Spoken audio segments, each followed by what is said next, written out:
So, Brighter Shores has finally entered early access, and like RuneScape, it has a free and a paid tier, so we can give it a try for free. If you somehow don't know by now what Brighter Shores is, it's the newest game from the Gower brothers, who created RuneScape. And it's also an MMO. But is it any good? Well, the short answer is, it's fine. So, if you're just here for a quick answer, you can click off and go watch Family Guy Funny Moments or whatever. I know half of you already have.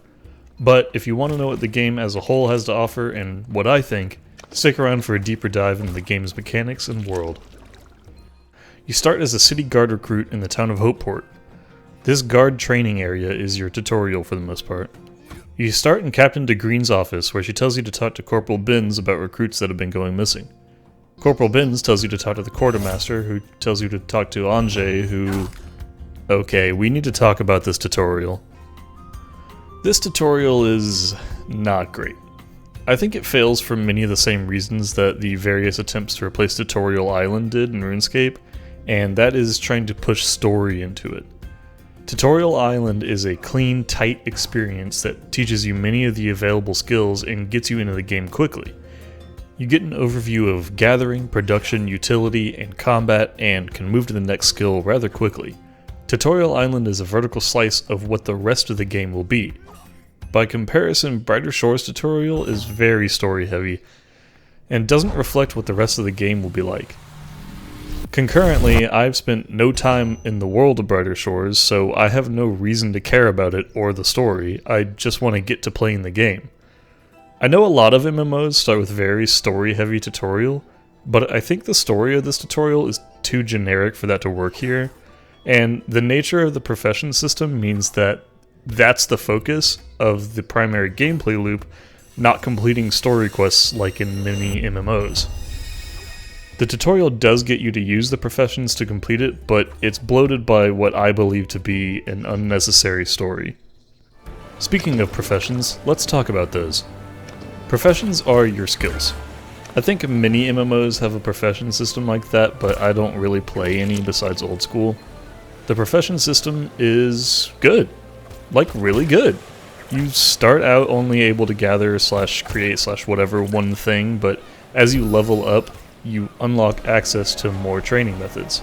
After a few levels, you typically unlock a higher tier of the same method, which is in the same location.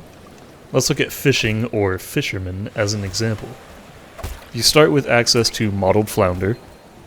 At level 2 you unlock access to lesser eels, sandy pufferfish at level 4, and then at level 6, flounder again, but the olive variety this time.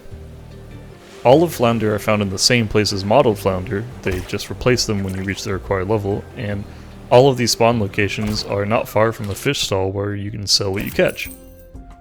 The great thing is, you can go back to previous levels if you still need those items for another profession, or quest, or whatever else, and you're not struggling with catching higher tier fish when all you need is a level 0 flounder. I really like this method of keeping the training areas relevant and populated. And resources are not shared between players, so if you see another player catching a fish, you can still catch that same fish, it doesn't go away. Looking at combat, it's very similar to RuneScape 2 with a couple of small differences. You can carry 3 weapons at a time, a one-handed melee weapon, a two-handed melee weapon, and a bow. You can switch which weapon you're using mid-combat, and you choose which one you want to start with when you first engage. I overall don't have a problem with this, but the initial attack menu feels clunky. I think maybe a radial menu over the enemy you clicked on with your weapons you can choose from might work better and be more streamlined. Also, a big part of the combat system is the immunity spell. This makes it so enemies can't attack you for some time or until you change zones or attack an enemy. I have a problem with this. If you're just trying to get from place to place and you get attacked by an aggressive enemy, you have to sit and wait for this to cast before you can continue on. Additionally, if you enter an area and get attacked by an enemy that far outlevels you, you have to wait for this to cast, potentially putting yourself at risk of dying.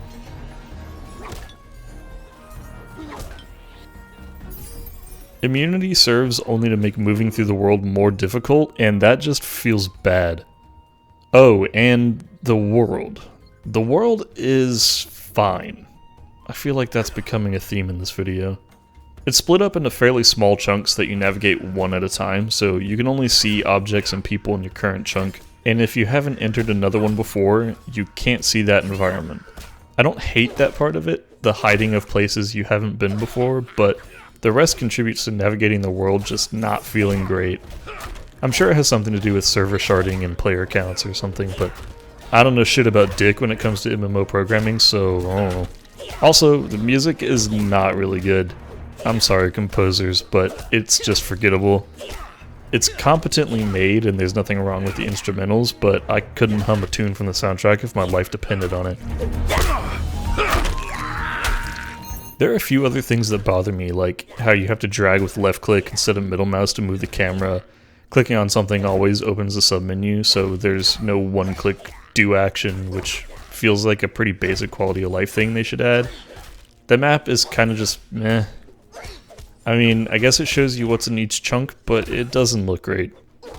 Oh yeah, and when you enter a chunk, you have to click on and discover each resource, enemy, etc. in that chunk, which is kind of a neat mechanic, unless you have to do it for everything, even things you've already discovered multiple times before.